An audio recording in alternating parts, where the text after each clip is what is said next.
पुराने समय की बात है। एक बड़ा शहर था जहां सेठ गोपाल दास अपनी व्यापारिक समझ और अमीरी के लिए मशहूर थे। उनकी पत्नी सेठानी सुशीला न केवल अपनी खूबसूरती बल्कि अपनी चालाकी के लिए भी जानी जाती थीं। बाहर से दोनों आदर्श पति पत्नी का उदाहरण लगते थे, लेकिन उनके रिश्ते की गहराई में कुछ ऐसा छिपा था जिसे कोई जानता नहीं था। गोपाल दास का व्यापार पूरे राज्य में फैला हुआ था। शहर में उनका बड़ा हवेली नुमा घर था जहां नौकर चाकरों की भीड़ लगी रहती थी।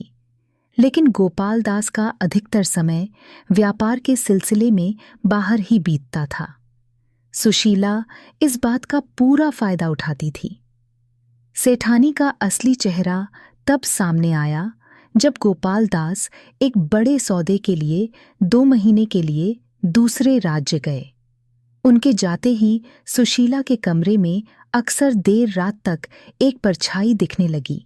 यह परछाई उनके घर के मुनीम रघु की थी, जो अक्सर सेठ के गैर मौजूदगी में सेठानी से मिलने आता था। रघु, जो सामान्य कपड़ों में साधारण दिखता था, असल में सुशीला के कहने पर गोपाल दास के व्यापार के गुप्त कागजात चुराने की योजना बना रहा था। सुशीला का सपना था कि वह रघु के साथ मिलकर गोपाल दास की पूरी संपत्ति हड़प ले और कहीं दूर भाग जाए। एक दिन जब रघु और सुशीला एक गुप्त योजना पर चर्चा कर रहे थे, तभी नौकरानी कमला ने उनकी बातें सुन ली। कमला को पता था कि सेठ गोपाल दास उसके परिवार के लिए हमेशा मददगार रहे हैं। उसने तय किया कि वह इस साजिश का पर्दाफाश करेगी। कमला ने जो कुछ सुना वह उसे बेचैन कर रहा था। सेठ गोपाल दास उसके परिवार के लिए भगवान समान थे। उसने ठान लिया कि वह यह साजिश नाकाम करेगी, लेकिन वह जानती थी कि अगर उसने सुशीला, सेठानी और रघु के खिलाफ कुछ भी कहा तो उसकी बातों पर कोई विश्वास नहीं करेगा। अगले दिन कमला ने चुपचाप रघु पर नजर रखनी शुरू की। उसने देखा कि रघु अक्सर गोपाल दास की तिजोरी वाले कमरे के पास जाता है और वहां काफी देर तक रुकता है। एक रात जब पूरा घर सो रहा था, कमला ने देखा कि रघु हाथ में चाबी लिए तिजोरी खोलने की कोशिश कर रहा था। कमला समझ गई कि ये वही चाबी है जिसे सुशीला ने उसे दी होगी। कमला ने धीरे से अपनी सहेली राधा, जो घर की रसोइयां थीं, को जगाया और सारा किस्सा सुनाया। दोनों ने मिलकर एक योजना बनाई। कमला ने अगले दिन सेठानी के विश्वास को जीतने का नाटक किया। उसने सुशीला से कहा, सेठानी जी, मैंने रघु को रात में तिजोरी के पास देखा। मुझे लगा कि वो आपकी मदद कर रहा होगा। यह सुनकर सुशीला समझ गई कि कमला को सब कुछ पता चल चुका है, लेकिन उसने शांत रहते हुए कहा, हाँ, रघु मेरा खास आदमी है। वो सेठ जी के काम में मेरी मदद कर रहा है। तुम किसी से यह बात मत कहना। कमला ने तुरंत अपनी चाल चली। आप चिंता न करें सेठानी जी, मैं आपकी बहुत इज्जत करती हूँ। आप मुझ पर भरोसा रख सकती हैं। सुशीला को लगा कि कमला उसके पक्ष में है। रात में जब सुशीला और रघु अपनी योजना पर चर्चा कर रहे थे, कमला और राधा ने दरवाजे के पीछे से उनकी बातें सुनने की कोशिश की। सुशीला कह रही थी, तिजोरी में जो खास दस्तावेज हैं, उन्हें निकालने के बाद हमें शहर छोड़ देना होगा। सेठ जी को जब तक कुछ पता चलेगा तब तक हम बहुत दूर जा चुके होंगे। कमला ने तुरंत समझ लिया कि सेठानी और रघु की योजना अंजाम तक पहुंचने वाली है। उसने राधा को कहा, हमें सेठ जी को खबर देनी होगी। लेकिन सवाल यह था कि सेठ गोपाल दास शहर से बहुत दूर थे और चिट्ठी पहुंचने में समय लगता। कमला ने तय किया कि वह खुद सेठ गोपाल दास के पास जाएगी, लेकिन यह काम इतना आसान नहीं था। सुशीला ने घर के हर कोने में अपने भरोसेमंद लोगों को तैनात कर रखा था। अगर कमला पकड़ी जाती तो उसका अंजाम बुरा हो सकता था। कमला ने अपनी हिम्मत जुटाई और सेठ गोपाल दास तक खबर पहुंचाने का फैसला किया। उसने रात के समय, जब पूरा घर सो रहा था, अपना जरूरी सामान बांधा और चुपचाप हवेली से बाहर निकल गई। हालांकि यह इतना आसान नहीं था। सेठानी सुशीला को पहले ही अंदेशा था कि कोई उसकी योजना को बिगाड़ सकता है, इसलिए उसने घर के बाहर चौकीदार तैनात कर रखे थे। कमला ने एक नौकरानी होने का फायदा उठाया। उसने रसोई के पीछे वाले दरवाजे से निकलने की कोशिश की, मगर जैसे ही वह बाहर निकली, चौकीदार ने उसे देख लिया।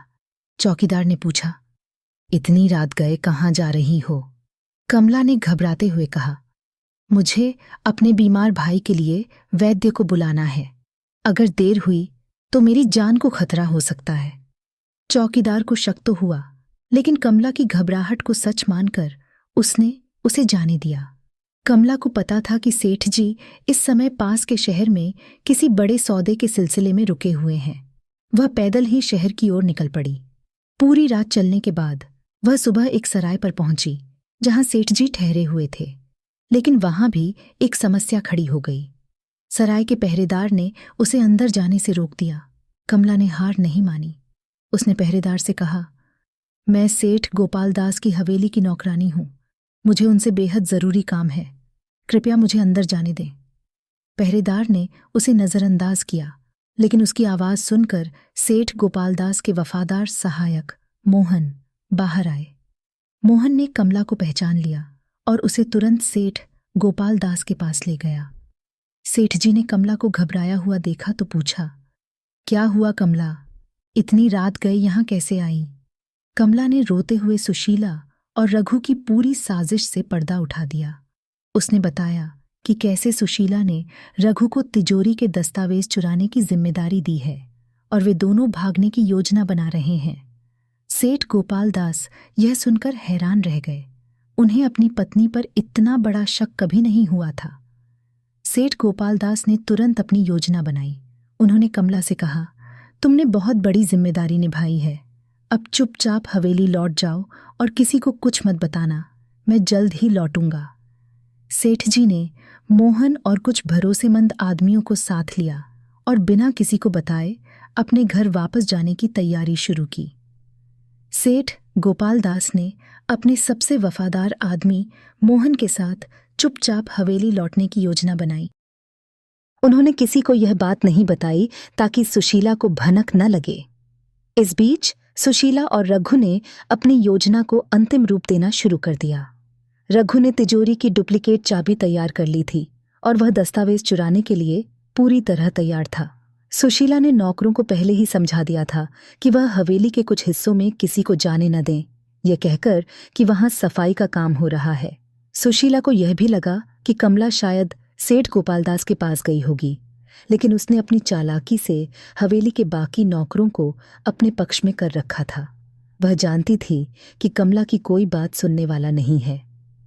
रात के अंधेरे में सेठ गोपालदास और मोहन चुपचाप हवेली पहुंचे।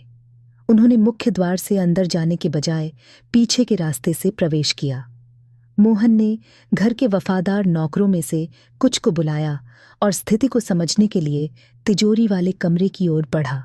जब सेठ जी ने तिजोरी वाले कमरे में झांक कर देखा तो रघु अंदर दस्तावेज निकाल रहा था और सुशीला बाहर खड़ी निगरानी कर रही थी।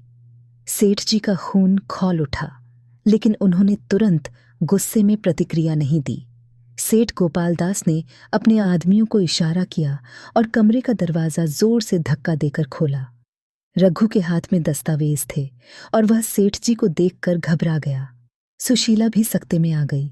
सेठ जी ने गुस्से से कहा, यह सब क्या हो रहा है सुशीला? मैंने तुम्हें अपनी अर्धांगिनी माना, तुम्हें भरोसा दिया और तुमने मुझे ही धोखा दिया। सुशीला ने घबराकर कहा, सेठ जी आप गलत समझ रहे हैं, मैं तो। लेकिन उसकी बात पूरी होने से पहले ही सेठ जी ने रघु से दस्तावेज छीन लिए।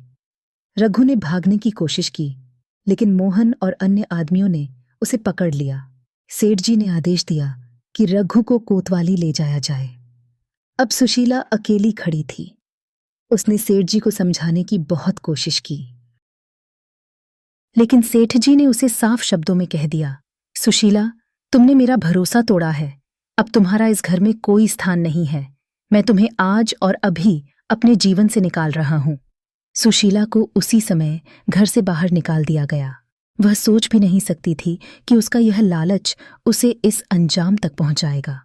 सेठ गोपालदास ने कमला को धन्यवाद दिया और उसे घर की मुख्य देखभाल करता बना दिया। कमला के इस साहसिक कदम ने